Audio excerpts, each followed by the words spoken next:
Kumusta mga kaboxing? This is Boy Kalawang TV. So bukas na po magaganap ang laban ng ating Pinoy na pambatong boksingero na si Jason Mama kontra dito sa Puerto Rican boxer na si Juan Carlos Camacho na magaganap sa Humacao, Puerto Rico bukas alas 8 ng umaga. At ito nga pong magaganap na laban na ito ay para sa bakanting titulong WBO NABO World Flyweight title.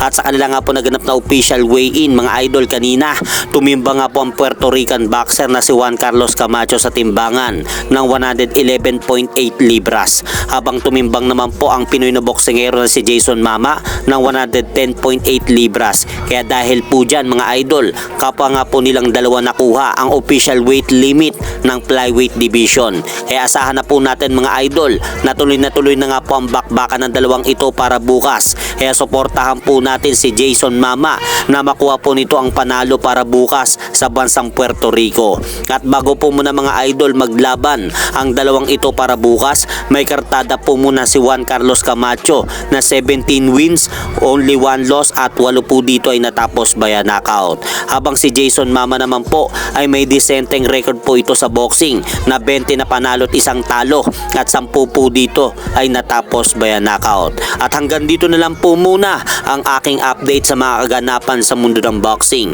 At syempre mga idol, huwag nyo rin pong kalimutan, pakisuportahan nyo naman po muna ang ating munting channel. Maraming salamat po.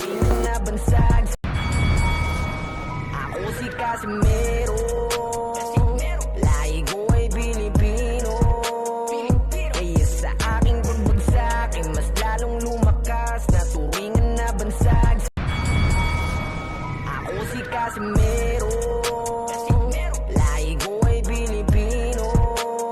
Kaya sa aking pagbagsak ay mas lalong lumakas na turingan na bansag.